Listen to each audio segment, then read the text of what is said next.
ಅಂದ್ಕೊಳ್ತೀನಿ. ಆ್ಯಂಡ್ ನಾನು ಕೂಡ ಸಖತ್ತಾಗಿದ್ದೀನಿ.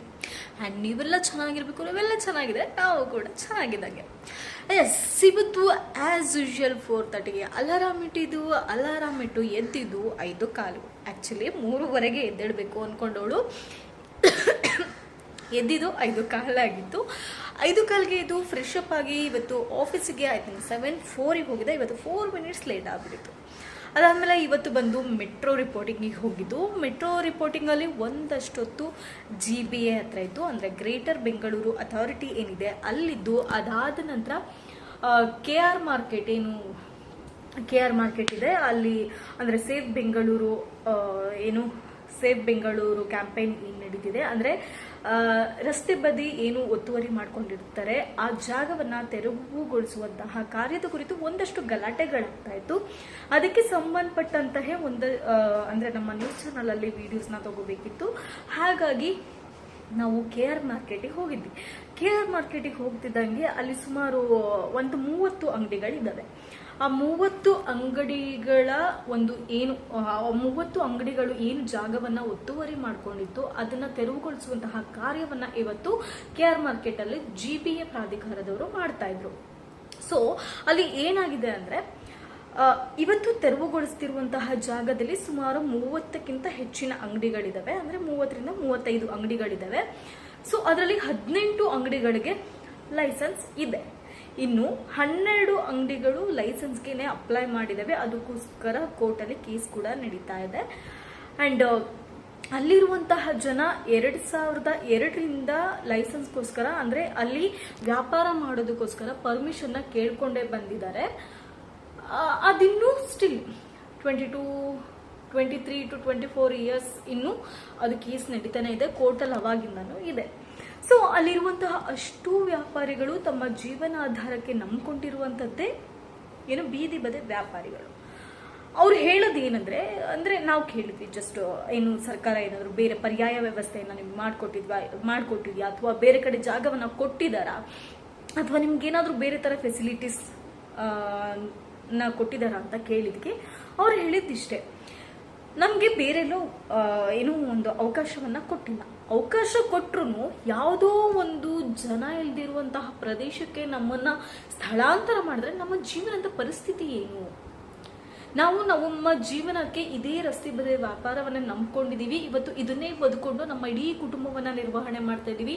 ಇದನ್ನೇ ನಂಬ್ಕೊಂಡು ನಮ್ಮ ಮಕ್ಕಳಿಗೆ ಎಜುಕೇಶನ್ ಕೊಡಿಸ್ತಾ ಇದೀವಿ, ನಮ್ಮ ಸಂಸಾರವನ್ನ ಸಾಗಿಸ್ತಾ ಇದೀವಿ, ನಮ್ಮ ಕುಟುಂಬ ನಿರ್ವಹಣೆಯನ್ನ ಮಾಡ್ತಿದೀವಿ, ಮನೆಗೆ ಬೇಕು ಬೇಡಗಳನ್ನ ನೋಡ್ಕೊತಿದ್ದೀವಿ. ಸಂಪೂರ್ಣವಾಗಿ ನಾವು ಅವಲಂಬನೆ ಆಗಿರೋದು ಇದೇ ರಸ್ತೆ ಬದಿ ವ್ಯಾಪಾರವನ್ನ ನಂಬ್ಕೊಂಡು. ಇನ್ ಕೇಸ್ ನಮ್ಮನ್ನೆಲ್ಲಾದ್ರೂ ಬೇರೆ ಕಡೆ ಕರ್ಕೊಂಡೋಗಿ ಹಾಕಿದ್ರೆ, ಅಲ್ಲಿ ಜನ ಬರ್ದೇ ಇದ್ರೆ ನಾವು ನಮ್ಮ ಬದುಕಿಗೆ ಏನು ಮಾಡಬೇಕು? ಇನ್ ಕೇಸ್ ನಮಗೆ ಜಾಗ ಕೊಟ್ಟರು ಜನ ಬರ್ದಿರುವಂತಹ ಪ್ರದೇಶಕ್ಕೆ ಕರ್ಕೊಂಡೋಗಿ ನಮ್ಮನ್ನ ಹಾಕಿದ್ರು ಅಂತ ಅಂದ್ರೆ ನಾವು ಎಲ್ಲಿ ಹೋಗಬೇಕು? ನಾವು ಇದನ್ನೇ ನಂಬ್ಕೊಂಡಿದೀವಿ. ಇನ್ ಕೇಸ್ ಇದೇ ಇಲ್ಲಿ ನಮ್ಮನ್ನ ಅಂದ್ರೆ ತೆರವುಗೊಳಿಸುವಂತಹ ಕಾರ್ಯ ಮುಂದುವರೆದ್ರೆ ನಮ್ಮ ಅಷ್ಟು 30ರಿಂದ 35 ಕುಟುಂಬದ ಅಷ್ಟು ಜನ ಸದಸ್ಯರು, ಕುಟುಂಬದೊಳಗಿರುವಂತಹ ಅಷ್ಟು ಜನ ಸದಸ್ಯರು ನೇಣು ಹಾಕೊಂಡು ಸಾಯಬೇಕು ಅಂತಹ ಪರಿಸ್ಥಿತಿಗೆ ನಾವು ಬಂದು ತಲುಪಿದ್ದೀವಿ. ಇದಕ್ಕೋಸ್ಕರ ನಾವು ಸರ್ಕಾರ ಏನ್ ಹೇಳುತ್ತೆ ನಾವು ಒಪ್ಕೊಳ್ಳೋಕೆ ರೆಡಿ ಇದೀವಿ. ಆದ್ರೆ ಸರ್ಕಾರ ಅಂದ್ರೆ ಏನೇ ಒಂದು ನಿರ್ಧಾರ ತಗೊಂಡ್ರು ನಾವು ಒಪ್ಕೊಳ್ಳೋಕೆ ರೆಡಿ ಇದೀವಿ. ಆದ್ರೆ ನಮ್ಗೆ ವ್ಯಾಪಾರಕ್ಕೆ ಅನುಕೂಲ ಮಾಡಿಕೊಡ್ರಿ, ನಮ್ಗೆ ಇಲ್ಲಿಂದ ಯಾವುದೇ ಬೇರೆ ಕಡೆ ಬೇಡ, ಇಲ್ಲಿ ಏನಾದ್ರೂ ನಮ್ಗೆ ವ್ಯವಸ್ಥೆ ಮಾಡಿಕೊಡಿ. ಯಾಕಂದ್ರೆ ಜನ ನಮ್ಮನ್ನ ಗುರ್ತಿಡ್ಕೊಂಡು ಇಲ್ಲಿ ಬಂದು ವ್ಯಾಪಾರ ಮಾಡುವಂತಹ ಅಥವಾ ವ್ಯವಹಾರ ನಡೆಸುವಂತಹ ಕಾರ್ಯವನ್ನ ಜನರು ಮಾಡುತ್ತಿದ್ದಾರೆ ಅಂತ ಅವರು ಹೇಳ್ತಾ ಇದ್ರು. ಅಂಡ್ ಎಲ್ಲ ಫುಟ್ಪಾತ್ ಮೇಲೆ ಶಾಪ್ಸ್ಗೆ ಸಂಬಂಧಪಟ್ಟಿದ್ದ ಸಿಮೆಂಟು, ಕಾಂಕ್ರೀಟು ಏನೇನು ಹಾಕೊಂಡಿದ್ರು ಅದನ್ನೆಲ್ಲ ಇವತ್ತು KR ಮಾರ್ಕೆಟಲ್ಲಿ ತೆರವುಗೊಳಿಸ್ತಾ ಇದ್ರು. ಇದೇ ತರ ಬೇರೆ ಕಡೆ ತೆರವುಗೊಳಿಸ್ತಾ ಇದ್ರು. ಆದ್ರೆ ನಾವು ಹೋಗಿದ್ದು ಇವತ್ತು KR ಮಾರ್ಕೆಟ್ಗೆ. ಅಂಡ್ ಇದನ್ನೇ ಮಾಡಿಕೊಂಡು ಒಂದಷ್ಟು ಕ್ಲಿಪ್ಸ್ಗಳನ್ನ ತಗೊಂಡು ಅದಾದಮೇಲೆ ಮತ್ತೆ ಬಂದು ಇಲ್ಲಿ BDAಗೆ ಮತ್ತೆ ಬಂದ್ವಿ.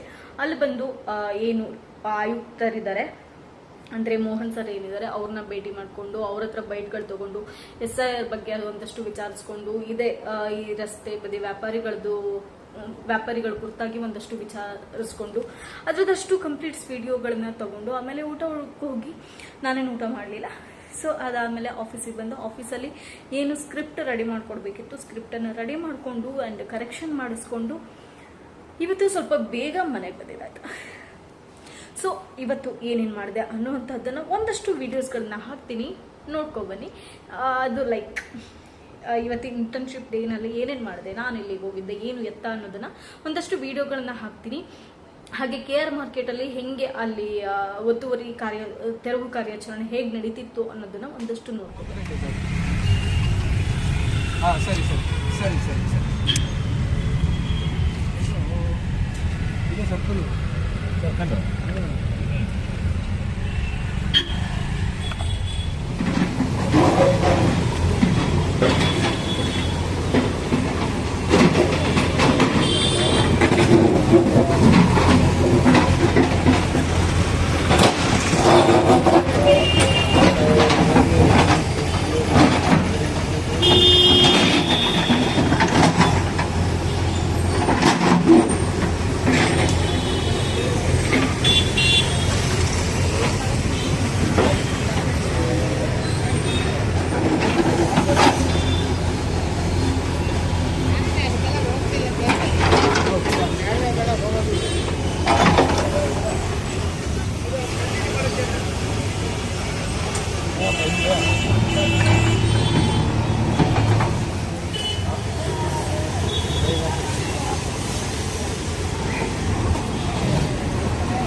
ಗೈಡ್ಲೈನ್ಸ್ ಏನಿಲ್ಲ. ನಾವು SIR ಮಾಡುವಾಗ ನಾವೀಗ ಪೊಲಿಟಿಕಲ್ ಪಾರ್ಟೀಸ್ ಜೊತೆಗೆ ಚರ್ಚೆ ಮಾಡ್ತಾ ಇದ್ದೀವಿ. ನಾವು ಕಂಡಿದ್ದ ಪ್ರಕಾರ there is lot of cases where ನಮ್ಮ ಜನರು ಭೇಟಿ ಮಾಡುವಾಗ ಮನೆ ಲಾಕ್ಡ್ ಇದೆ, ಆ ಮನೆಯಲ್ಲಿ ಜನರು ಇಲ್ಲಿ ವಾಸ ಮಾಡ್ತಾ ಇಲ್ಲ, ಆ ಮನೆ ಬಾಡಿಗೆ ಮೇಲೆ ತಗೊಂಡಿದ್ದು ಬೇರೆ ಕಡೆ ಹೋಗಿದ್ದಾರೆ. ಸ್ಟೂಡೆಂಟ್ಗಳು ಇಲ್ಲಿ ಬಂದುಬಿಟ್ಟು ಎನ್ರೋಲ್ ಆಗಿಬಿಟ್ಟು ಅವರು ಬಿಟ್ಟು ಹೋಗಿದ್ದಾರೆ. ಮತ್ತು ಕೆಲವು ಜನರು ಎರಡೆರಡು ಮನೆ ಇಟ್ಟದ ಕಾರಣ ಅವರು ಬೇರೆ ಒಂದು ಮನೆಯಲ್ಲಿ ಇರ್ತಾರೆ, ಬೇರೆ ಕಡೆ ಅವರ ಹೆಸರಿದೆ. ಇದೆಲ್ಲ ನೋಡುವಾಗ ನಾವು ನಮ್ಮ ಕವರೇಜ್ ನೋಡುವಾಗ ಸ್ವಲ್ಪ ಕಡಿಮೆ ಆಗಿದೆ, 40-45% ಇದೆ. That means there are lot of absently shifted and dead voters. So ಈ ದಿಶೆಯಿಂದ ನಮ್ಮ ಜನರಿಗೆ 2-3 ರಿಕ್ವೆಸ್ಟ್ ನಾವು ಮಾಡಿದ್ದೀವಿ. ಒಂದು, ಕೆಲವು ಜನರು ಇಂಗ್ಲೀಷ್ನಲ್ಲಿ ಬೇಕು ಅಂತ ಹೇಳಿ ಅದಕ್ಕೆ ನಾವು ಒಂದು English copy of the enumeration roll ಅವರಿಗೆ ಟ್ಯಾಲಿ ಮಾಡಲಿಕ್ಕೆ ಒಂದು ಕಾಪಿ ಕೊಟ್ಟಿದ್ದೀವಿ, blank form. We are not asking them to fill it. ಕನ್ನಡದಲ್ಲಿಯೇ ನಾವು ಕೊಟ್ಟದ್ದು, ಅದನ್ನು ಅದರಲ್ಲಿ ಫಿಲ್ ಮಾಡಬೇಕು. ಮತ್ತು ಅವ್ರಿಗೇನಾದರೂ ಕನ್ಫ್ಯೂಷನ್ ಇದ್ಬಿಟ್ಟರೆ ಅವರು ಚೆಕ್ ಮಾಡಿಸ್ಲಿಕ್ಕೆ ಅವಕಾಶ ಇದೆ. ಎರಡನೇದಾಗಿ ಕೆಲವು ಜನರು ಬೇರೆ ಕಡೆ ವಾಸವಿದ್ದ ಕಾರಣ ಅವರು ಇಲ್ಲಿ ಅವರು ಎನ್ರೋಲ್ ಮಾಡಲಿಕ್ಕಾಗಲ್ಲ, ಅಂದರೆ ಬೇರೆ ಕಡೆ ಇದೆ, ಮಾತ್ರ ಬೇರೆ ಕಡೆ ಅವರಿಗೆ ಒಂದು ಎನ್ರೋಲ್ ಮಾಡಲಿಕ್ಕೆ ಅವಕಾಶ ಇದೆ. ಮೂರನೇದು, ಏನಾದರೂ 2-3 ಜನರು ಬೇರೆ ಬೇರೆ ಡೆಡ್ ವೋಟರ್ಸ್ ಇದು ಪಟ್ಟಿ ತಯಾರು ಮಾಡಬೇಕು. ಅದೆಲ್ಲ ಮಹಜರ್ ಮಾಡಿ ಮಾಹಿತಿ ಪಡ್ಕೊಂಡು ಫಾರ್ಮ್ಸ್ ಕೊಟ್ಟು, ಮತ್ತು ಫಾರ್ಮ್ 6 ಇನ್ಕ್ಲೂಷನ್ ಫಾರ್ಮ್ ಏನಾದರೂ ಅವಕಾಶ ಇತ್ತು ಅಂದರೆ ಫಾರ್ಮ್ 6 ಕೊಟ್ಟು ಅವ್ರು ಎನ್ರೋಲ್ ಮಾಡಬೇಕು ಕೇಳಿ.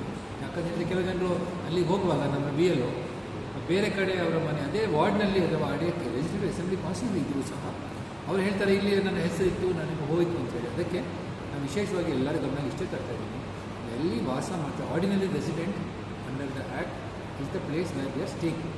ಅಲ್ಲಿ ಅವರ ವಾಸ ಇದ್ದಿದ್ದರೆ ಅಲ್ಲಿನೇ ಅವರದ್ದು ವೋಟರ್ ಲಿಸ್ಟ್ ಸೇರಿಸಬೇಕು, ಆ ಪಾರ್ಟ್ ನಂಬರ್ ಆ ಬೂತ್ ನಂಬರಿಗೆ ಸೇರಬೇಕು. ಅದಕ್ಕೆ ಈ whole exercise of SIR to identify people who have left the area, ಯಾರು ಊರು ಬಿಟ್ಟು ಹೋಗಿದ್ದಾರೆ, ಯಾರು ವೇಕೆಂಟ್ ಮಾಡಿದ್ದಾರೆ, ಯಾರು ಸ್ಟೂಡೆಂಟ್ ಬಂದು ಹೆಸರು ಸೇರಿಸಿ ವಾಪಸ್ ಹೋಗಿಬಿಟ್ಟಿದ್ದಾರೆ.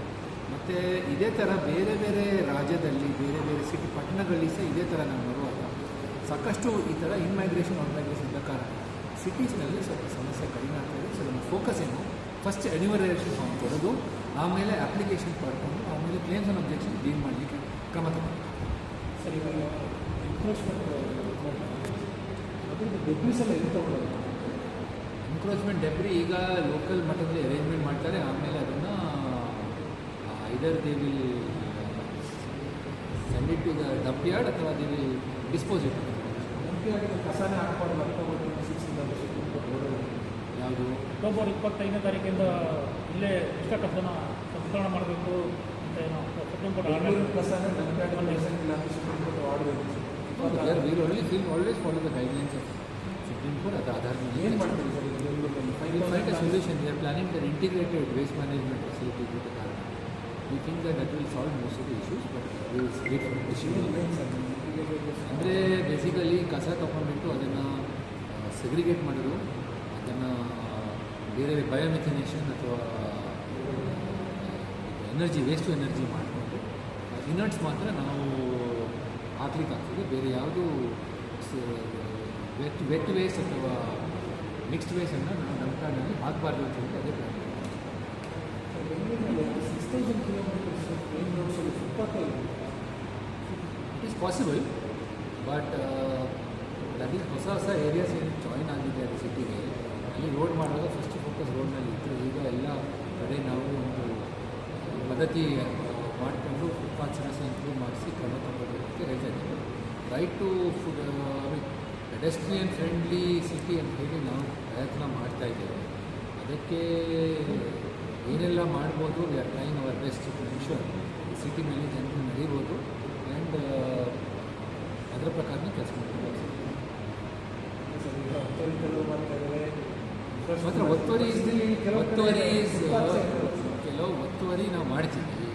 ತೆಗೆಸೋದು it's an ongoing process because ಸಾಕಷ್ಟು building have encroach on the footpath which is the public space.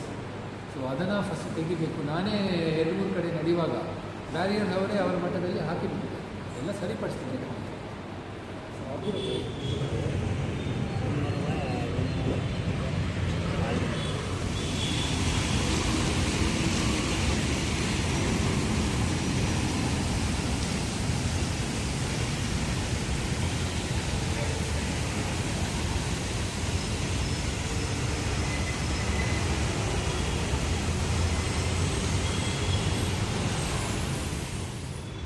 ಸರಿ ಸರಿ.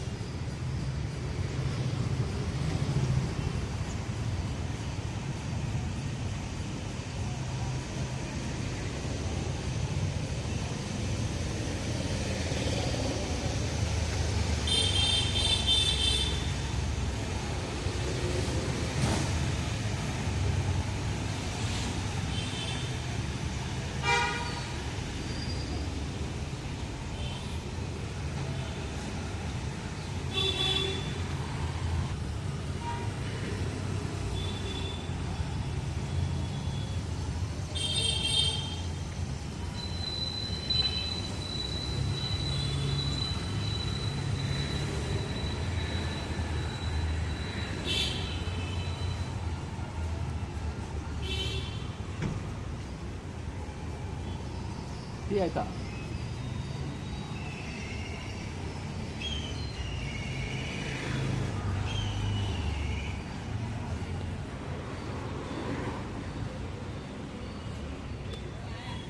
ಬೀದಿ ಬದಿಯಲ್ಲಿ ಫುಟ್ಪಾತ್ನಲ್ಲಿ ಯಾರೆಲ್ಲ ಅಕ್ರಮವಾಗಿ ಬೀದಿ ಬದಿ ಅಂಗಡಿಗಳನ್ನು ಹಾಕೊಂಡಿರ್ತಾರೆ, ಒತ್ತುವರಿ ಮಾಡಿಕೊಂಡಿದ್ದಾರೆ, ಅದನ್ನು ಒಂದು ಕಡೆ ಅಧಿಕಾರಿಗಳು ತೆರವು ಮಾಡ್ತಾ ಇದ್ದಾರೆ. ಮತ್ತೊಂದು ಕಡೆ ಇದನ್ನು ವಿರೋಧಿಸಿ ಇವತ್ತು ನಗರದಲ್ಲಿ ಬೃಹತ್ ಪ್ರತಿಭಟನೆಯನ್ನು ಕೈಗೊಳ್ಳೋದಕ್ಕೆ ವಿವಿಧ ಸಂಘಟನೆಗಳು, ಬೀದಿ ಬದಿಯ ವ್ಯಾಪಾರಿಗಳ ಸಂಘಟನೆ ಇವತ್ತು ಮುಂದಾಗ್ತಾ ಇರುವಂಥದ್ದು. ಬೆಳಿಗ್ಗೆ 11 ಗಂಟೆಗೆ ನಗರದ ಫ್ರೀಡಂ ಪಾರ್ಕ್ನಲ್ಲಿ ಈ ಸಂಬಂಧ 6 ಬೃಹತ್ ಸಂಘಟನೆಗಳ ನೇತೃತ್ವದಲ್ಲಿ ಇವತ್ತು ಪ್ರತಿಭಟನೆಯನ್ನು ಮಾಡ್ತಾ ಇರುವಂಥದ್ದು. ಇವತ್ತು AITUC ಅನ್ನುವಂಥ ಸಂಘಟನೆ ಈ ಒಂದು ಪ್ರತಿಭಟನೆಯ ನೇತೃತ್ವವನ್ನು ವಹಿಸ್ತಾ ಇದೆ. ಕಳೆದ 7 ದಿನಗಳಿಂದ ನಗರದಲ್ಲಿ 350 ಕಿಲೋಮೀಟರ್ ಅಧಿಕ ಉದ್ದದ ಪ್ರಮುಖ ರಸ್ತೆಗಳಲ್ಲಿನ ಬೀದಿ ಬದಿ ವ್ಯಾಪಾರಿಗಳನ್ನು ಈಗಾಗಲೇ ತೆರವು ಮಾಡಿದ್ದಾರೆ. ಆದರೆ ಇದುವರೆಗೂ ಕೂಡ ಅವರಿಗೆ ಪರ್ಯಾಯ ವ್ಯವಸ್ಥೆಯನ್ನು ಕಲ್ಪಿಸಿಕೊಡೋದರಲ್ಲಿ ಸರ್ಕಾರ ಆಗಲಿ GB ಆಗಲಿ ಯಾವುದೇ ರೀತಿಯಾಗಿರುವಂಥ ಕ್ರಮವನ್ನು ತೆಗೆದುಕೊಂಡಿಲ್ಲ. ಇದನ್ನು ಖಂಡಿಸಿ ಇವತ್ತು ಪ್ರತಿಭಟನೆಯನ್ನು ಮಾಡ್ತಾ ಇರುವಂಥದ್ದು. ಸಾವಿರಾರು ಸಂಖ್ಯೆಯಲ್ಲಿ ಬೀದಿ ಬದಿ ವ್ಯಾಪಾರಿಗಳು ಇವತ್ತು ಫ್ರೀಡಂ ಪಾರ್ಕ್ನಲ್ಲಿ ಪ್ರತಿಭಟನೆಯನ್ನು ಮಾಡ್ತಾರೆ. ಸರ್ಕಾರಕ್ಕೆ ತಮಗೆ ಪರ್ಯಾಯ ವ್ಯವಸ್ಥೆಯನ್ನು ಆದಷ್ಟು ಬೇಗ ಮಾಡಿಕೊಡ್ಬೇಕು ಅನ್ನುವಂಥ ಒಂದು ಹಕ್ಕೊತ್ತಾಯವನ್ನು ಇವತ್ತು ಮಾಡಿಕೊಡ್ತಾ ಇರುವುದು. ಇದು AITUC ನೇತೃತ್ವದಲ್ಲಿ ನಡೀತಾ ಇದ್ರೆ, ಮತ್ತೊಂದು ಕಡೆ ಬೆಂಗಳೂರು ಬೀದಿ ಬದಿ ವ್ಯಾಪಾರಿಗಳ ಸಂಘ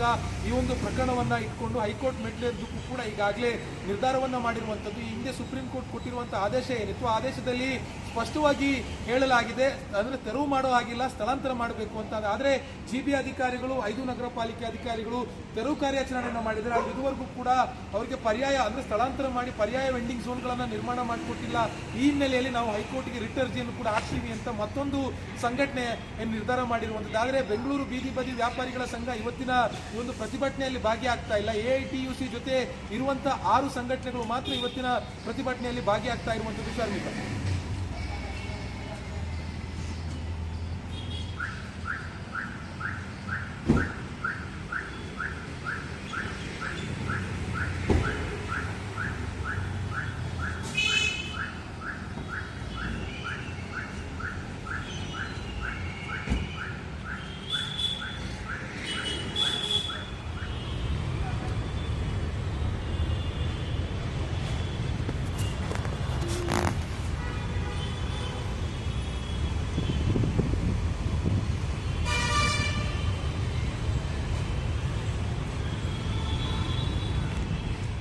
ಹಾಯ್ ಹಲೋ ನಮಸ್ತೆ, ಎಲ್ರಿಗೂ ಕೂಡ ನ್ಯೂಸ್ 18 ಡಿಜಿಟಲ್ ಕಾಂಟೆಂಟಿಗೆ ಸ್ವಾಗತ.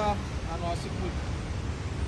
ಇತ್ತೀಚೆಗೆ SIR ನಡೀತಾ ಇದೆ. SIR ಜೊತೆಗೆ ರಾಜ್ಯ ಸರ್ಕಾರದ 5 ಮಹತ್ವಾಕಾಂಕ್ಷಿ ಗ್ಯಾರಂಟಿಗಳಲ್ಲಿ ಒಂದಾಗಿರುವಂತಹ ಗೃಹಜ್ಯೋತಿ ಯೋಜನೆಯ ಪರಿಷ್ಕರಣೆಯನ್ನು ಕೂಡ ಈಗಾಗಲೇ ರಾಜ್ಯ ಸರ್ಕಾರ ಇಂಧನ ಇಲಾಖೆ ಮೂಲಕವಾಗಿ ಶುರು ಮಾಡಿರುವುದು. ಜುಲೈ 1ನೇ ತಾರೀಕಿಂದ ಪ್ರತಿ ಮನೆಗಳಿಗೂ ಕೂಡ ಭೇಟಿ ಕೊಟ್ಟು ಅಲ್ಲಿನ ಮೀಟರ್ ರೀಡಿಂಗನ್ನು ಮತ್ತು ಆ ಮನೆಯಲ್ಲಿ ವಾಸ ಇರುವಂಥವರ ದಾಖಲಾತಿಗಳನ್ನು ಮತ್ತೊಮ್ಮೆ ಪರಿಶೀಲಿಸಿ ಈ ಒಂದು ಯೋಜನೆಗೆ ಈ ಜನರು ಅಥವಾ ಅಲ್ಲಿ ವಾಸ ಇರುವಂಥ ಜನರು ಅರ್ಹರಾಗಿದ್ದಾರಾ ಅನ್ನುವಂಥದ್ದನ್ನು ರಾಜ್ಯ ಸರ್ಕಾರ ಪರಿಶೀಲನೆಯನ್ನು ಮಾಡ್ತಾ ಇರುವಂಥದ್ದು. ಯಾಕೆ ಅಂತಂದರೆ ಬಹುತೇಕ ಕಡೆಗಳಲ್ಲಿ ಗೃಹಜ್ಯೋತಿ ಮತ್ತು ಗೃಹಲಕ್ಷ್ಮಿ ಮುಂತಾದ ಯೋಜನೆಗಳು ಮಿಸ್ಯೂಸ್ ಆಗ್ತಾ ಇದೆ ಅನ್ನುವಂಥ ಒಂದು ಅನುಮಾನ ರಾಜ್ಯ ಸರ್ಕಾರಕ್ಕಿದೆ. ಹೀಗಾಗಿ ಅದನ್ನು ಸಾರ್ಟ್ ಔಟ್ ಮಾಡೋದಕ್ಕೆ ಅರ್ಹರಿಗೆ ಮಾತ್ರ ಈ ಯೋಜನೆ ಸಿಗಬೇಕು ಅನ್ನುವಂಥ ನಿಟ್ಟಿನಲ್ಲಿ ಈ ಒಂದು ಯೋಜನೆಯ ಗೃಹಜ್ಯೋತಿ ಯೋಜನೆಯನ್ನು ಪರಿಶೀಲನೆ ಮಾಡೋದಕ್ಕೆ ಸರ್ಕಾರ ಮುಂದಾಗಿರುವುದು. ಸೊ ಈ ಕಾರಣದಿಂದಾಗಿ ಜುಲೈ ತಿಂಗಳಿನಲ್ಲಿ ಎಲ್ರಿಗೂ ಕೂಡ ಈ ಒಂದು ಗೃಹಜ್ಯೋತಿಯ ಪರಿಶೀಲನೆ ನಡೀತಾ ಇರುವಂಥ ಕಾರಣಕ್ಕಾಗಿ ಕರೆಂಟ್ ಬಿಲ್ ಬಂದಿಲ್ಲ. ಕರೆಂಟ್ ಬಿಲ್ ಯಾಕೆ ಬಂದಿಲ್ಲ ಅನ್ನುವಂಥ ಒಂದು ಆತಂಕವೂ ಕೂಡ ಜನರಲ್ಲಿದೆ. ಸೊ ಇವತ್ತು ಅದರ ಬಗ್ಗೆ ಒಂದಿಷ್ಟು ಮಾಹಿತಿಗಳನ್ನು ನಾವು ನೋಡ್ತಾ ಹೋಗೋಣ. ಮುಖ್ಯವಾಗಿ ನಾನು ಈಗಾಗಲೇ ಎಕ್ಸ್ಪ್ಲೈನ್ ಮಾಡಿದ ಹಾಗೆ ಗೃಹಜ್ಯೋತಿಯ ಪರಿಶೀಲನೆ ನಡೀತಾ ಇರುವಂಥ ಕಾರಣಕ್ಕಾಗಿ ಜುಲೈ ತಿಂಗಳಿನಲ್ಲಿ ಯಾರಿಗೂ ಕೂಡ ಕರೆಂಟ್ ಬಿಲ್ ಬರೋದಿಲ್ಲ. ಅದರ ಬದಲಾಗಿ ಮುಂದಿನ ತಿಂಗಳು ಈ ಬಾರಿಯ ಒಟ್ಟು ಕರೆಂಟ್ ಬಿಲ್ಲನ್ನು 3 ತಿಂಗಳ ಆ್ಯಾವ್ರೇಜನ್ನು ತೆಗೆದುಕೊಂಡು ಒಟ್ಟಾಗಿ ಅಂದರೆ ಆಗಸ್ಟ್ನಲ್ಲಿ ಆಗಸ್ಟ್ ತಿಂಗಳಲ್ಲಿ ಒಟ್ಟಾಗಿ ಈ ಒಂದು ಜುಲೈ ತಿಂಗಳ ಕರೆಂಟ್ ಬಿಲ್ಲನ್ನು ಕೊಡೋದಕ್ಕೆ ರಾಜ್ಯ ಸರ್ಕಾರ ತೀರ್ಮಾನವನ್ನು ಮಾಡಿರುವಂಥದ್ದು. ಸೊ ಈಗ ಜುಲೈ ತಿಂಗಳಿನಲ್ಲಿ ಪ್ರತಿ ಮನೆಗಳಿಗೂ ಕೂಡ ಹೆಚ್ಚು ಕಮ್ಮಿ 1,12,00,000ಕ್ಕೂ ಅಧಿಕ ಮನೆಗಳಿಗೆ ಭೇಟಿಯನ್ನು ಕೊಟ್ಟು ರಾಜ್ಯದಲ್ಲಿ ಪ್ರತಿಯೊಂದು ಮನೆಯ ಮೀಟರ್ ರೀಡಿಂಗನ್ನು ತಗೊಂಡು ಅಲ್ಲಿರುವಂಥ ವಾಸ ಇರುವಂಥ ಜನರ ಆಧಾರ್ ಕಾರ್ಡ್ ಇರ್ಬೋದು, ವೋಟರ್ ID ಇರ್ಬೋದು, ಅಥವಾ ಇದಕ್ಕೆ ಪ್ಯಾನ್ ಕಾರ್ಡ್ ಸಂಬಂಧಪಟ್ಟ ದಾಖಲಾತಿಗಳನ್ನು ಫೋನ್ನಲ್ಲಿ ಅವರ ಸರ್ಕಾರದ ಅಧಿಕೃತ ಆ್ಯಪ್ನಲ್ಲಿ ಎಸ್ಕಾಮ್ನ ಅಂದರೆ ಬೆಂಗಳೂರಿನಲ್ಲಾದರೆ ಬೆಸ್ಕಾಂ ಸಿಬ್ಬಂದಿಗಳು ಬರ್ತಾರೆ, ಅಥವಾ ಮೈಸೂರಿನಲ್ಲಾದರೆ ಮೆಸ್ಕಾಂ ಸಿಬ್ಬಂದಿಗಳು ಬರ್ತಾರೆ, ಮಂಗಳೂರಿನಲ್ಲಾದರೆ ಮೆಸ್ಕಾಂ ಸಿಬ್ಬಂದಿಗಳು ಬರ್ತಾರೆ. ಅಂದರೆ ಆಯಾ ವಲಯದಲ್ಲಿರುವಂಥ ಎಸ್ಕಾಂ ಸಿಬ್ಬಂದಿಗಳು ಆಯಾ ವಲಯದಲ್ಲಿರುವಂಥ ಮನೆಗಳಿಗೆ ಭೇಟಿಯನ್ನು ಕೊಟ್ಟು ಇದರ ಪರಿಶೀಲನೆಯನ್ನು ಮಾಡ್ತಿರುವಂಥ ಕಾರಣಕ್ಕಾಗಿ ಈ ಬಾರಿ ಅಂದರೆ ಈ ಜುಲೈ ತಿಂಗಳಲ್ಲಿ ಜನರಿಗೆ ಕರೆಂಟ್ ಬಿಲ್ ಬರ್ತಾ ಇಲ್ಲ. ಈಗಾಗಲೇ ಇಷ್ಟೊತ್ತಿಗೆಲ್ಲ ಕರೆಂಟ್ ಬಿಲ್ ಬಂದಿರಬೇಕಿತ್ತು. ಇವತ್ತು ಜುಲೈ 7ನೇ ತಾರೀಕು, 5ನೇ ತಾರೀಕಿಗೆ ಎಲ್ರಿಗೂ ಕೂಡ ಕರೆಂಟ್ ಬಿಲ್ ಜನರೇಟ್ ಆಗಬೇಕಾಗಿತ್ತು. ಆದರೆ ಇದುವರೆಗೂ ಕೂಡ ಆಗಿಲ್ಲ. ಆಗದಿರುವಂಥ ಕಾರಣಕ್ಕಾಗಿ ಸಾಕಷ್ಟು ಜನರಿಗೆ ಗಾಬರಿ ಆಗೋಗ್ತದೆ. ಕೆಲವ್ರಿಗಂತೂ ಖುಷಿಯಾಗಿದೆ, ಈ ತಿಂಗಳು ಬಂದಿಲ್ಲ, ಬೆಸ್ಕಾಂ ಅವರು ಮರೆತು ಬಿಟ್ಟಿದ್ದಾರೆ ಕರೆಂಟ್ ಬಿಲ್ ಕೊಡೋದಕ್ಕೆ ಅಂತ. ಅದು ಹಾಗಲ್ಲ. ಜುಲೈ ತಿಂಗಳಿನಲ್ಲಿ ಕೊಡಬೇಕಾಗಿರುವಂಥ ಕರೆಂಟ್ ಬಿಲ್ಲನ್ನು ಆಗಸ್ಟ್ ತಿಂಗಳಿನಲ್ಲಿ ಸೇರಿಸಿ ಕೊಡ್ತಾರೆ. ಆದರೆ ಹೇಗೆ ಕೊಡ್ತಾರೆ ಅನ್ನುವಂಥದ್ದು ಇಲ್ಲಿರುವಂಥ ಪ್ರಮುಖ ಪ್ರಶ್ನೆ. ಈಗಾಗಲೇ ಕಳೆದ 3 ತಿಂಗಳು ಅಂದರೆ ಫೆಬ್ರವರಿ, ಮಾರ್ಚ್, ಏಪ್ರಿಲ್ ಮತ್ತು ಜೂನ್, ಈ ಮಾರ್ಚ್, ಏಪ್ರಿಲ್, ಜೂನ್ ಈ 3 ತಿಂಗಳ ಆವ್ರೇಜ್ ಏನಿದೆ, ಈ ಆವ್ರೇಜನ್ನು ಬಳಸಿ ಜುಲೈ ತಿಂಗಳಿಗೆ ನಿಮಗೊಂದು ಅಂದಾಜಿನ ಮೇಲೆ ಇಂಧನ ಇಲಾಖೆ ನಿಮಗೆ ಕರೆಂಟ್ ಬಿಲ್ಲನ್ನು ಜನರೇಟ್ ಮಾಡುತ್ತೆ. ಫಾರ್ ಎಕ್ಸಾಂಪಲ್, ನೀವು ಮಾರ್ಚ್ನಲ್ಲಿ 1000 ರೂಪಾಯಿ ನಿಮಗೆ ಕರೆಂಟ್ ಬಿಲ್ ಬಂದಿತ್ತು ಅಂತ ಅನ್ಕೊಳ್ಳೋಣ. ಏಪ್ರಿಲ್ನಲ್ಲಿ 500 ರೂಪಾಯಿ ಬಂದಿತ್ತು. ಕಳೆದ ಜೂನ್ ತಿಂಗಳಲ್ಲಿ 700 ರೂಪಾಯಿ ಬಂದಿತ್ತು. 1500 ಮತ್ತು 700 ರೂಪಾಯಿ, ಹೆಚ್ಚು ಕಮ್ಮಿ 2200 ರೂಪಾಯಿ ನೀವು ಕಳೆದ 3 ತಿಂಗಳಲ್ಲಿ ಕರೆಂಟ್ ಬಿಲ್ ರೂಪದಲ್ಲಿ ಇಂಧನ ಇಲಾಖೆಗೆ ಪಾವತಿ ಮಾಡಿದ್ದೀರಿ ಅಂತಂದರೆ ಇದರ ಆವ್ರೇಜ್ ಲೆಕ್ಕವನ್ನು ಸರ್ಕಾರ ಈ ಜುಲೈ ತಿಂಗಳಲ್ಲಿ ತೆಗೆದುಕೊಳ್ಳುತ್ತೆ. ನೀವು ಮಾರ್ಚ್ನಲ್ಲಿ 1000 ರೂಪಾಯಿ, ಏಪ್ರಿಲ್ನಲ್ಲಿ 700 ರೂಪಾಯಿ ಮತ್ತು ಜೂನ್ನಲ್ಲಿ 500 ರೂಪಾಯಿ ಅಂತಂದರೆ ನಿಮ್ಮ ಆವ್ರೇಜ್ ಹೆಚ್ಚು ಕಮ್ಮಿ ಒಂದು ಅಂದಾಜಿನ ಪ್ರಕಾರ ನಾನು ಹೇಳ್ತಾ ಇದ್ದೀನಿ, ಒಂದು 650 ರೂಪಾಯಿ ನಿಮಗೆ ಅಥವಾ 700 ರೂಪಾಯಿ ಅಂದಾಜು ನಿಮಗೆ ಒಂದು ಆವ್ರೇಜ್ ಹಣ ಬರುತ್ತೆ. ಅಷ್ಟು ಅಮೌಂಟನ್ನು ನೀವು ಈ ಜುಲೈ ತಿಂಗಳಿನಲ್ಲಿ ಪಾವತಿ ಮಾಡಬೇಕಾಗುತ್ತೆ. ಇದರಿಂದ ಯಾರಿಗೆ ನಷ್ಟ, ಯಾರಿಗೆ ಲಾಭ ಅನ್ನೋದನ್ನು ನೋಡೋದಾದರೆ, ಜುಲೈ ತಿಂಗಳಿನಲ್ಲಿ ಫಾರ್ ಎಕ್ಸಾಂಪಲ್ ಮಿಸ್ಟರ್ ಎಕ್ಸ್ ಅಂತಂದರೆ ಮಿಸ್ಟರ್ ಸುರೇಶ್ ಅನ್ನುವಂಥವರು ಜುಲೈ ತಿಂಗಳಿನಲ್ಲಿ ಕಡಿಮೆ ವಿದ್ಯುತ್ತನ್ನು ಬಳಸಿದ್ದಾರೆ. ಆದರೆ ಕಳೆದ 3 ತಿಂಗಳಲ್ಲಿ ಅವರು ಹೆಚ್ಚಿನ ವಿದ್ಯುತ್ತನ್ನು ಬಳಸಿರ್ತಾರೆ. ಅಂಥ ಜನರಿಗೆ ಇದು ನಷ್ಟ ಆಗುತ್ತೆ. ಆದರೆ ಕಳೆದ 3 ತಿಂಗಳಲ್ಲಿ ಕಡಿಮೆ ವಿದ್ಯುತ್ತನ್ನು ಬಳಸಿ ಜುಲೈ ತಿಂಗಳಲ್ಲಿ ಏನೋ ಮದುವೆ ಇತ್ತು ಅಥವಾ ಬೇರೆ ಏನೋ ಸಮಾರಂಭ ಇತ್ತು ಅನ್ನೋ ಕಾರಣಕ್ಕಾಗಿ, ಅಥವಾ ಈ ಜುಲೈ ತಿಂಗಳಿನಿಂದಲೇ ಹೊಸದಾಗಿ ಮನೆಗೆ ಎಲೆಕ್ಟ್ರಾನಿಕ್ ಇಕ್ವಿಪ್ಮೆಂಟ್ಸ್ ಇರೋದನ್ನು ಇನ್ಸ್ಟಾಲ್ ಮಾಡಿದರೆ, ಮೈಕ್ರೋ ಓವೆನ್ ಇರ್ಬೋದು ಅಥವಾ TV ಇರ್ಬೋದು ಅಥವಾ ಫ್ರಿಡ್ಜ್ ಇರ್ಬೋದು, ಮುಖ್ಯವಾಗಿ AC, ಕೂಲರ್ಗಳು ಇಂಥವನ್ನು ಜುಲೈ ತಿಂಗಳಲ್ಲೇ ತಂದು ಅಳವಡಿಸಿದರೆ ಅಂಥವ್ರಿಗೆ ಲಾಭ ಆಗುತ್ತೆ. ಯಾಕೆ ಅಂತಂದರೆ ಅವರು ಜಾಸ್ತಿ ಬಳಸಿದ್ರೂ ಕೂಡ ಅವರು ಈ ಹಿಂದೆ 3 ತಿಂಗಳಲ್ಲಿ ಬಳಸಿರುವಂತಹ ಆ ಒಂದು ಆವ್ರೇಜ್ ಅಮೌಂಟ್ ಏನಿದೆ, ಲೆಕ್ಕ ಏನಿದೆ, ಅದರ ಆಧಾರಿತವಾಗಿ ಜುಲೈ ತಿಂಗಳಲ್ಲಿ ಎಸ್ಕಾಂ ಸಂಸ್ಥೆಗಳು ಜನರಿಗೆ ಬಿಲ್ ಕೊಡೋದಕ್ಕೆ ನಿರ್ಧಾರ ಮಾಡಿರುವಂಥದ್ದು. ಇದರಲ್ಲಿ ಕೆಲವ್ರಿಗೆ ನಷ್ಟನೂ ಆಗ್ಬೋದು, ಕೆಲವ್ರಿಗೆ ಲಾಭನೂ ಆಗ್ಬೋದು. ಆದರೆ ಈ ಒಂದು ಗೃಹಜ್ಯೋತಿಯ ದಾಖಲಾತಿಗಳ ಪರಿಶೀಲನೆ ಚಾಲ್ತಿಯಲ್ಲಿರುವಂಥ ಕಾರಣಕ್ಕಾಗಿ ಈ ಒಂದು ನಿರ್ಧಾರವನ್ನು ಸರ್ಕಾರ ಕೈಗೊಂಡಿರುವಂಥದ್ದು ಈ ತಿಂಗಳು. ಹಾಗಾಗಿ ಯಾರಿಗೂ ಕೂಡ ಕರೆಂಟ್ ಬಿಲ್ ಬರೋದಿಲ್ಲ. ಆಗಸ್ಟ್ ತಿಂಗಳಿನಲ್ಲಿ ಬರುವಂಥ ಕರೆಂಟ್ ಬಿಲ್ನಲ್ಲಿ ಜುಲೈ ತಿಂಗಳ ಕರೆಂಟ್ ಬಿಲ್ಲನ್ನು ಕೂಡ ಆ್ಯಡ್ ಆನ್ ಮಾಡೋದಕ್ಕೆ ಇಂಧನ ಇಲಾಖೆ ನಿರ್ಧರಿಸಿರುವಂಥದ್ದು. ಈಗಾಗಲೇ ಸಾಕಷ್ಟು ಮಂದಿ ನ್ಯೂಸ್ 18 ಡಿಜಿಟಲ್ ಪ್ಲಾಟ್ಫಾರ್ಮ್ಗಳಲ್ಲಿ, ಫೇಸ್ಬುಕ್ಗಳಲ್ಲಿ, ಇನ್ಸ್ಟಾಗ್ರಾಮ್ ಮತ್ತು ಯೂಟ್ಯೂಬ್ನಲ್ಲಿ ಈ ಥರದ ಪ್ರಶ್ನೆಗಳನ್ನು ನಿರಂತರವಾಗಿ ಕೇಳ್ತಾ ಇದ್ದೀರಿ. ಅಂಥವ್ರು ಗಮನಿಸಲೇಬೇಕಾಗಿರುವಂಥ ಮಾಹಿತಿ ಇದು. ಈ ಮಾಹಿತಿ ನೀವು ನಿಮ್ಮ ಫ್ರೆಂಡ್ಸಿಗೆ ಅಥವಾ ನಿಮ್ಮ ಫ್ಯಾಮಿಲಿಗೆ ಎಲ್ರಿಗೂ ಕೂಡ ಶೇರ್ ಮಾಡಿ. ಈ ತಿಂಗಳು ಜುಲೈ ತಿಂಗಳಲ್ಲಿ ಕರೆಂಟ್ ಬಿಲ್ ಬರಲ್ಲ, ಆದರೆ ಯಾಕೆ ಬರಲ್ಲ ಅನ್ನುವಂಥದ್ದು ಸಾಕಷ್ಟು ಜನರಿಗೆ ಗೊತ್ತಿಲ್ಲ. ಸೊ ಹೀಗಾಗಿ ಈ ಮಾಹಿತಿಯನ್ನು ನೀವು ನಿಮ್ಮ ಫ್ರೆಂಡ್ಸ್ ನೆಟ್ವರ್ಕಲ್ಲೂ ಕೂಡ ಶೇರ್ ಮಾಡಿ. ಮತ್ತೆ ನಮ್ಮ ಪಕ್ಕದ ರಾಜ್ಯ ಕೇರಳದ ವಯನಾಡ್ನಲ್ಲಿ ಭೀಕರವಾಗಿರುವಂಥ ಭೂಕುಸಿತ ಸಂಭವಿಸಿದೆ. 2024ರ ಮೇಪಾಡಿ, ಚೂರಲ್ಮಲ ಮತ್ತು ಮುಂಡಕೈ ಭಾಗದಲ್ಲಿ ಆಗಿರುವಂಥ ಭೂಕುಸಿತ ಏನಿದೆ, ಆ ಜಾಗದಿಂದ 6 ಕಿಲೋಮೀಟರ್ ದೂರದಲ್ಲಿರುವಂಥ ಕಲ್ಲಡಿ ಅನ್ನುವಂಥ ಜಾಗದಲ್ಲಿ ಮತ್ತೆ ಭೂಕುಸಿತ ಆಗಿರುವಂಥದ್ದು. ಈ ಒಂದು ಭೂಕುಸಿತ ಸಂಭವಿಸೋದಕ್ಕೆ ಮೂಲ ಕಾರಣ ಅಲ್ಲಿ ನಡೀತಾ ಇದ್ದಂತಹ ಸುರಂಗ ಮಾರ್ಗದ ಕಾಮಗಾರಿ ಅನ್ನುವಂಥದ್ದು ಈಗಾಗಲೇ ಬಹಿರಂಗವಾಗಿರುವಂಥದ್ದು. ಇದನ್ನು ಅಲ್ಲಿನ ಅಧಿಕಾರಿಗಳು ಮತ್ತು ಸರ್ಕಾರದ ಪ್ರತಿನಿಧಿಗಳು ಕೂಡ ಒಪ್ಕೊಂಡಿರುವಂಥದ್ದು. ಕಳೆದ 3-4 ತಿಂಗಳಿನಿಂದ ಅಲ್ಲಿ ಸುರಂಗ ಮಾರ್ಗವನ್ನು ಕೊರೆಯಲಾಗ್ತಾ ಇದೆ. ವಯನಾಡು ಮತ್ತು ಮಲಪ್ಪುರಂ ಜಿಲ್ಲೆಗೆ ಸಂಪರ್ಕ ಕಲ್ಪಿಸುವಂಥ ಬಹುದೊಡ್ಡ ಯೋಜನೆ 8.1 ಕಿಲೋಮೀಟರ್ ಉದ್ದದ ಒಂದು ಸುರಂಗ ಮಾರ್ಗವನ್ನು 2134 ಕೋಟಿ ರೂಪಾಯಿ ವೆಚ್ಚದಲ್ಲಿ ಅಲ್ಲಿನ ರಾಜ್ಯ ಸರ್ಕಾರ ನಿರ್ಮಾಣವನ್ನು ಮಾಡ್ತಾ ಇದೆ. ಅಂದರೆ ಈ ಒಂದು ಸುರಂಗ ಮಾರ್ಗ ಅಲ್ಲಿ ನಿರ್ಮಾಣ ಆದರೆ ಅವರ ಸಂಚಾರ, ಆ ಒಂದು ಟ್ರಾಫಿಕ್ ಸಮಸ್ಯೆ ಏನಿದೆ ಆ ಸಮಸ್ಯೆ ಬಗೆಹರಿಯುತ್ತೆ. ಮತ್ತು ಬರೋಬ್ಬರಿ 3 ರಿಂದ 4 ತಾಸು ತೆಗೆದುಕೊಂಡು ಹೋಗುವಂಥ ಘಾಟ್ ಸೆಕ್ಷನನ್ನು ಕೇವಲ 2 ತಾಸಿನಲ್ಲಿ ರೀಚ್ ಔಟ್ ಹಾಕೋದಕ್ಕೂ ಕೂಡ ಈ ಒಂದು ಸುರಂಗ ಮಾರ್ಗದಿಂದ ಸಾಧ್ಯ ಆಗುತ್ತೆ. ಆದರೆ ಈ ಒಂದು ಸುರಂಗ ಮಾರ್ಗದಿಂದಲೇ ಈಗ ಅಲ್ಲಿ ಬಹುದೊಡ್ಡ ಒಂದು ದುರಂತಕ್ಕೆ ನಾಂದಿಯಾಗಿರುವಂಥದ್ದು. ನಿನ್ನೆ ಬೆಳಿಗ್ಗೆ 10:30 ಸುಮಾರಿಗೆ ಇದ್ದಕ್ಕಿದ್ದ ಹಾಗೆ ಈ ಕಲ್ಲಡಿಯಲ್ಲಿರುವಂತಹ ವೆಳ್ಳರಿಕುನ್ನು ಅನ್ನುವಂಥ ಒಂದು ಬೆಟ್ಟ ಏಕಾಏಕಿಯಾಗಿ ಉರುಳಿ ನೆಲಕ್ಕಪ್ಪಳಿಸಿರುವಂಥದ್ದು CCTV ದೃಶ್ಯಗಳು ಕೂಡ ಹೊರಗಡೆ ಬಂದಿದೆ. ಅದನ್ನು ಕೂಡ ನಾವು ನೋಡ್ಬೋದು. ಎದೆ ಗಲ್ ಅನಿಸುತ್ತೆ.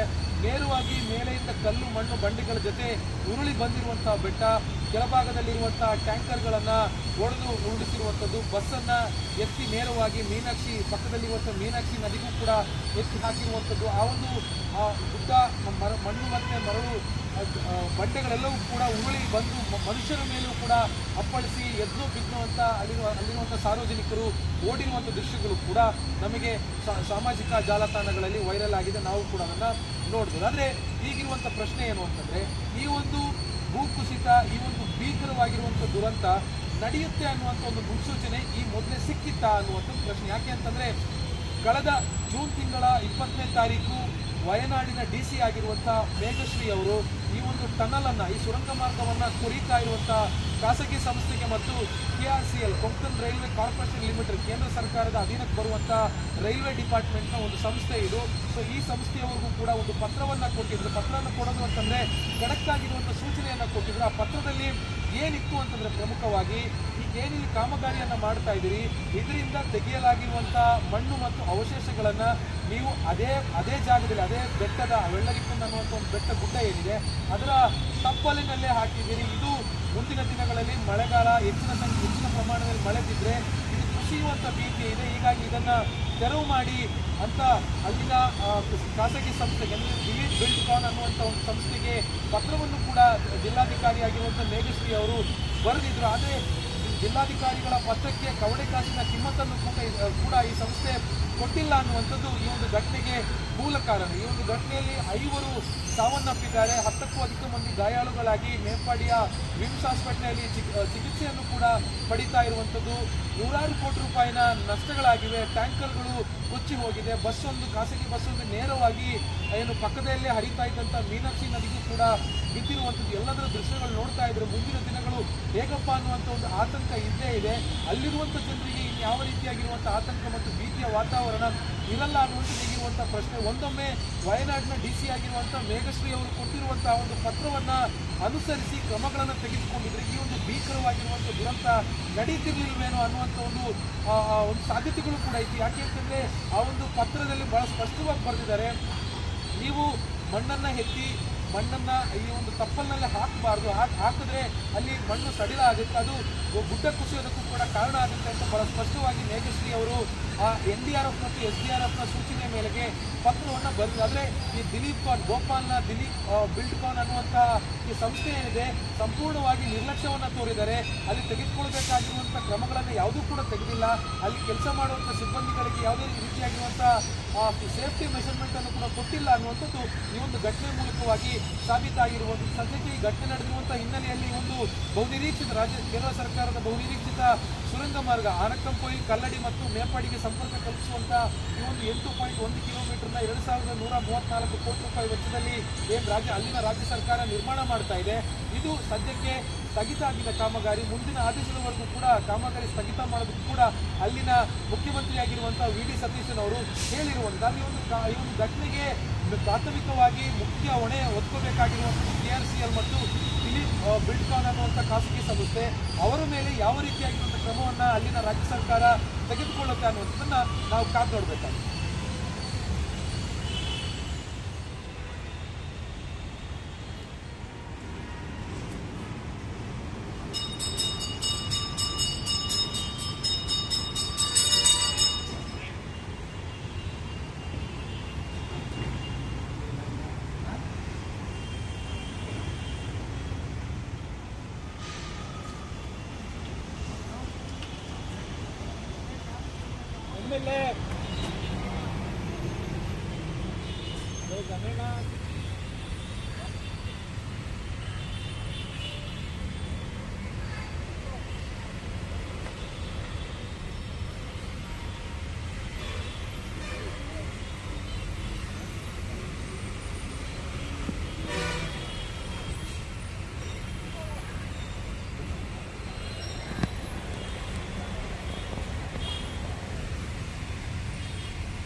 ನೋಡಿದ್ರಲ್ಲ, ಇದಾಗಿತ್ತು ನನ್ನ ಇವತ್ತಿನ ಕಂಪ್ಲೀಟ್ ವಿಡಿಯೋ. ಯಾರೆಲ್ಲ ವೀಡಿಯೋಸ್ ನೋಡಿದ್ರೆ ಅವ್ರಿಗೆಲ್ಲ ಥ್ಯಾಂಕ್ ಯು ಸೊ ಮಚ್ ಅಂತ ಹೇಳ್ತಾ ಎಲ್ರಿಗೂ ಲವ್ ಯು, ಟೇಕ್ ಕೇರ್, ಬಾಯ್. ಹೀಗೆ ವೀಡಿಯೋಸ್ನ ನೋಡ್ತಾ ಇರಿ, ಲೈಕ್ ಮಾಡಿ, ಶೇರ್ ಮಾಡಿ, ಕಾಮೆಂಟ್ ಮಾಡಿ ಅಂತ ಹೇಳ್ತಾ ಬಾಯ್, ಲವ್ ಯು, ಟೇಕ್ ಕೇರ್.